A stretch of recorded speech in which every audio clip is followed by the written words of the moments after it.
Join me today for our tips video where I talk a little bit about sanding and hopefully give you a few tricks that will make it easier for you to get a good finish on your project.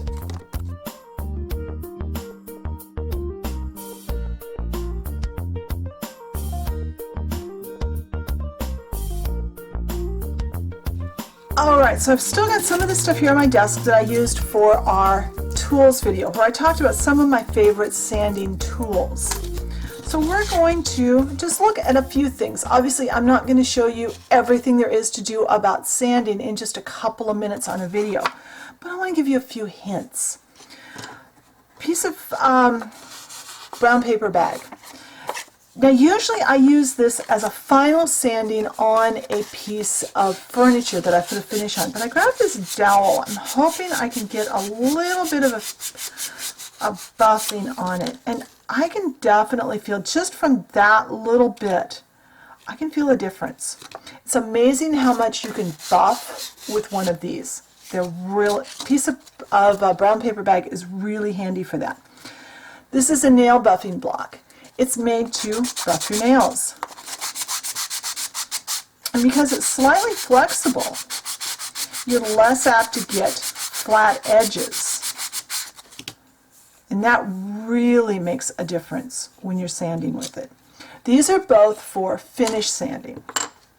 Let's talk about this big sheet of sandpaper here. This is a full sheet. It's a new sheet. So usually when I get a new sheet of sandpaper, I fold it into quarters. And typically, I don't work with more than a quarter of a sheet at a time. And this is just cheap sandpaper from the dollar store. For day-to-day sanding, I'll use that. For sometimes, if I want something a little higher quality, I will actually go to the paint department. Oops. All right. Get this out of my way. Now, this is a lot easier to handle. I can use it a couple of ways.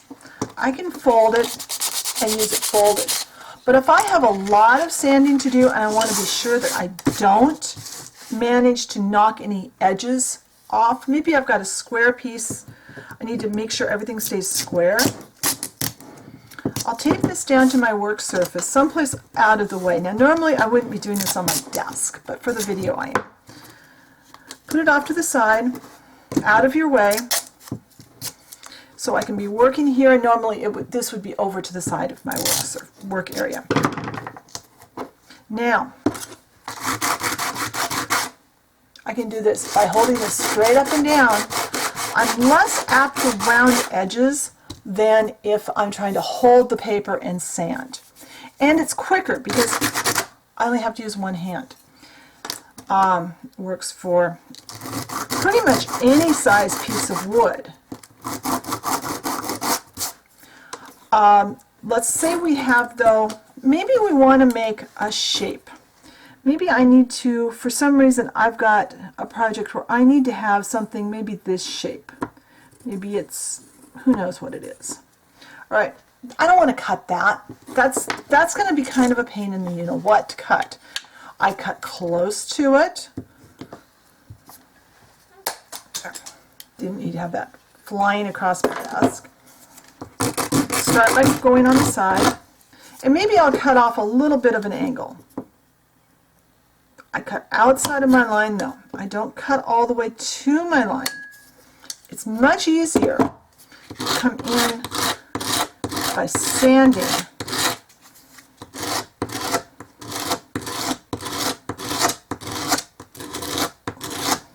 You see, I'm pulling it and rounding it as I pull it. Hopefully the noise is not too bad. I know for some people this is going to be kind of like nails on a chalkboard. Sorry about that. But this is much easier than trying to cut, especially to a rounded edge.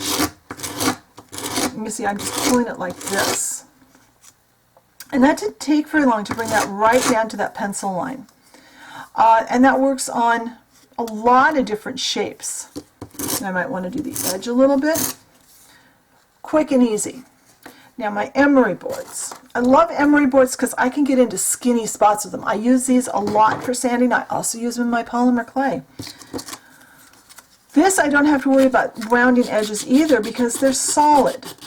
And I can get into small spots. And remember, they're just basically sandpaper that's been fastened to a firm surface. And they come in different grits. So that's just a few hints. Oh, and this one, these are good if you want to make more of a buffed looking finish. You would start with wherever the coarsest one is. And then you find number 2. The numbers are so worn on this one because this is an old one that I've used a lot. And you just like you would for your nails. I'm going backwards. Whoops. Sorry about that. That was my space heater that I've got sitting next to me. Because it's really cold in here. And that brings us down to a very smooth surface. And that's what you're after when you're sanding things. So I hope you found this useful. If you have any specific questions, be sure and ask. I'd love to do another video and give you more hints on the specific things you'd like. Till then, I'll talk to you later. Bye.